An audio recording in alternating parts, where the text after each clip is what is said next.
So yun po what's up sa inyo mga kamay. So today is nagkaroon kami ng mga visitors tourism and para ikutin yung mga tourist spot dito sa bayan ng Looc, Occidental Mindoro. So dapat hindi na pa ako nagbibideo kaso nga lang marami kong ginagawa kanina, kaya update ko na kayo guys kung saan kami pupunta. Papakita ko na rin sa inyo guys yung mga tourist spot dito sa Looc, Occidental Mindoro. Kita guys tayo mamaya guys kung wala ko ng bangka. So yun guys, kuha na tayo ng bangka doon. So mamaya na lang, abangan na lang daw ng bangka pag pupunta na sa Banday Dagat yung mga ating visitors ng tourism. Bali update na lang namin kayo mamaya guys pagdating nung Banday Dagat na sasakay namin papunta sa mismong sa iba't ibang beach na pupuntahan natin or sa mga tourist spot na pwede natin puntahan. Unswa!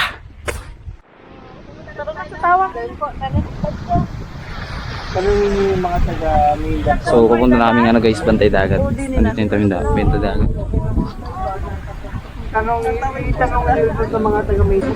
Ito yung bangka sasakay namin. So yun guys, balis na kaming lahat guys. Bali malapit na kami sana sa Banday Dagat. Bali ito na yung Banday Dagat. Malapit sa amin yung Banday Dagat. Pero dapat ako sa amin nakit. Wala makit sila dun. So yun guys, dito madalas yung daan dito. May mga nagkakayaran pa sa taas para hindi madulas.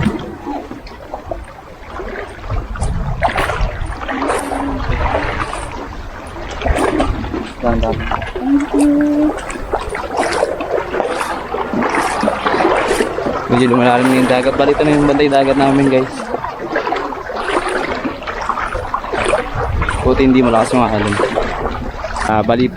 Bali i-review namin sila sa aming mga tourist spot. Yan, dadalhin namin sila sa Cansulit, Agua at saka Balabara.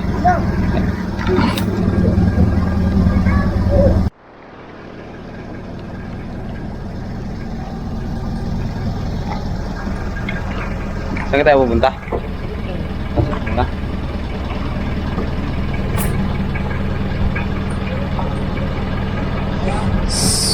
Cansulit tapos Pulong Kambing.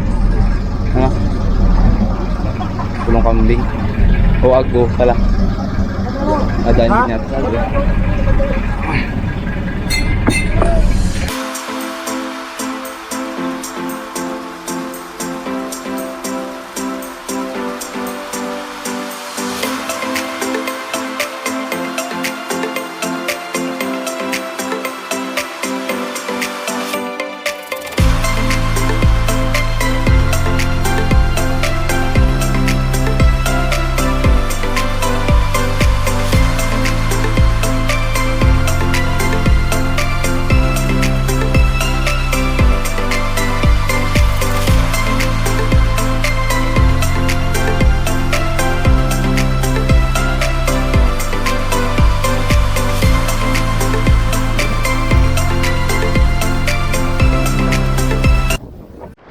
So dito na kami guys. Okay, pupunta na lang kami guys. Ano ba? Okay na po yan. Okay tayo. Bye-bye. Thanks.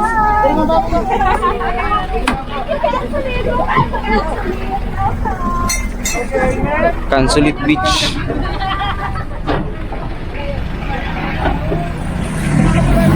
Mga dinadayo ng mga turista.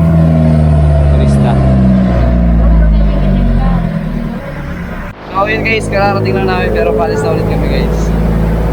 Ayan.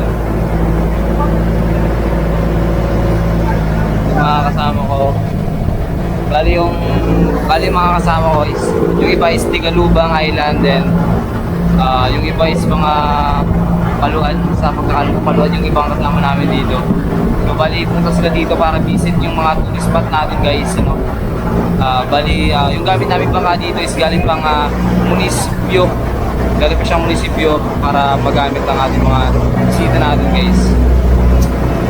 Unswa! Huwag ka.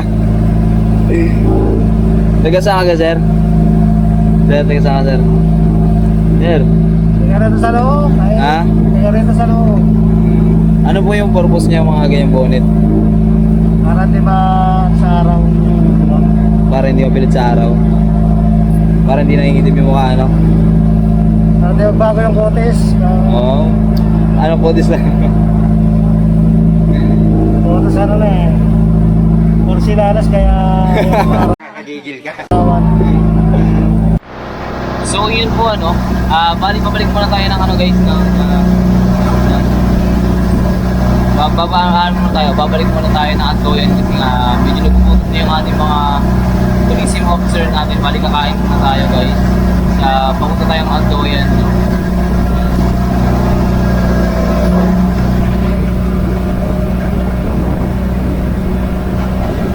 So update ko na lang kayo mamaya guys pag nasa doon na kami sa main tabi at kumakain na kami. So yun guys, nandito na kami sa Palanas Beach. Bali dito muna kami kakain para pagkatapos namin kumain punta kami ng Balabara Beach para makita ng mga bisita natin yung mga tourist spot dito sa Looc, no?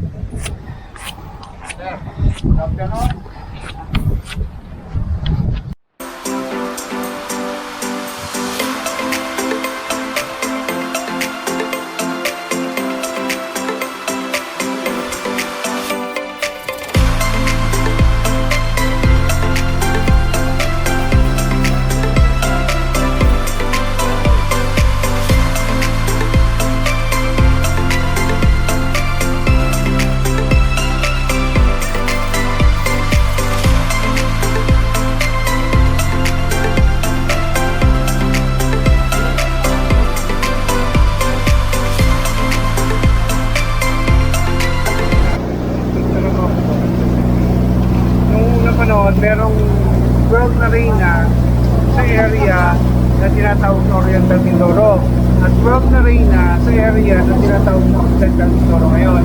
Kaya isa sa mga arena ng area ng Occidental Mindoro nasa Bundok Calavite sa Palawan. Ngayon, meron siyang tatlong anak na prinsipe. Si Gudo, Prinsipe Gudo, si Prinsipe Igme, si Prinsipe Anguling. Ngayon, si Gudo, siya ay pinapaniwalaan na gigante, hindi normal yung kanyang tangkad. Isang araw si Gudo, masyado mahaba yung kwento pero papaigling ko na lang ha. Isang araw si Gudo namamana sa may part ng Binuangan, yung sa Palawan, gamit lang niya sa lapang. Okay? Tapos nakakita siya ng higanteng kima. Narinig ko na ba ang kwento ng kima? Yung kima po dito. Narinig ko na yun? Ano yung, ano mo kwento doon? Ano yung kwento? Ito yung kwento. Sa Palawan version ha. Kaya gusto ko rin makausap yung mga taga-Ambil, baka may sarili ko ng version. Pero yung version sa Palawan, so namamana si Gudo, gamit tayo sa lapang, nakakita siya ng higanteng kima. Tapos may higanteng perlas sa loob. So naisip niya na yung perlas iregalo sa kanyang inang Reyna. Ang kaharian ng inang Reyna ng Bibang is nasa Matinggaram, patag Matinggaram sa Calavite sa amin, sa Palawan. Ngayon, isang gabi, si Gudo at yung Reyna Bibang, yung nanay niya, ay nasa kuweba ni Gudo sa diyan. Medyo nakaharap sa lubang yun. Sa kuweba ni Gudo, napuntahan ko na rin yun. Doon sila magpapalipas ng gabi. Tapos, ang ginamit nilang saingan, yung pinagsaingan nila ng bigas, is yung kima. Okay? Ngayon, pagkatapos nila kumain, naisip ni Gudo na natampon niya yung kima at itinapon niya yung isa umatak sa bundok ng Ambil ng Looc. At yung isa naman, nadampot niya at nahihitsa niya, pumatak naman sa tuktok ng bundok Calavite ng Palawan. Yun ang kwento ng higanteng kima ng Ambil at ng Calavite. Yung alam mo din po yung kabiyak nga po doon, nandun nga din po. Yun ang kwento sa amin. Yung sa amin na ano, dito kasi wala, hindi ko alam kung meron na kayong coordinates eh. Yung sa amin meron ng coordinate sa mapa kung nasaan, pero hindi ko pa siya nakakit. Gaano kaya kalaki po yun? No? Iba-iba ang kwento. May nagkikwento mga kasya daw 5 tao, may nagkikwento kasya daw 3 kalabaw. Iba-iba. Pero yung mga mangyan sa amin, mga iraya, na pinanggalingan ng alamat, naniniwala sila na yung mismong lugar ng Kima sa bundok ng Cavite sa taas ay Kabangoy. Ang ibig sabihin ng Kabangoy sa salitang Iraya is either isinumpa or sagradong lugar. Kaya hindi nila basta-basta mapupuntahan. Maraming kwento na pag napunta daw sila doon, yumayanig yung lupa. Minsan pupunta daw sila doon para may bagyo, kahit tag-araw.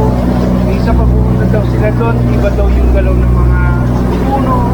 So, kaya medyo ilag silang pupunta doon sa area ng Kima.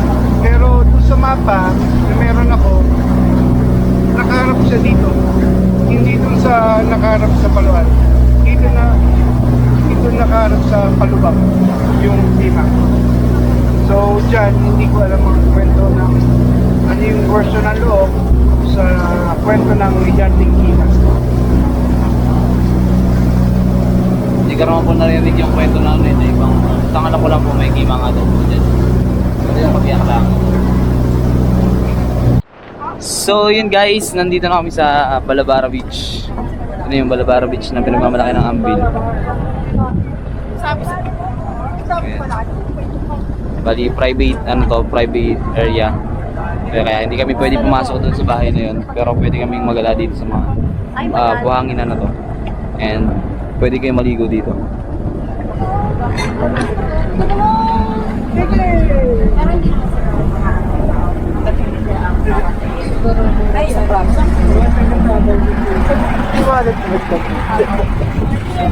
Baka lakat eh, water pa eh. Picturean mo ako. Mahirapan mo lang, magpapataka ba? Oh? Guys! Kami interview natin itong mga kasama natin kung gaano kaganda yung napuntahan nilang mga beach or anong rate nila sa experience nila dito sa Bayan ng Lo.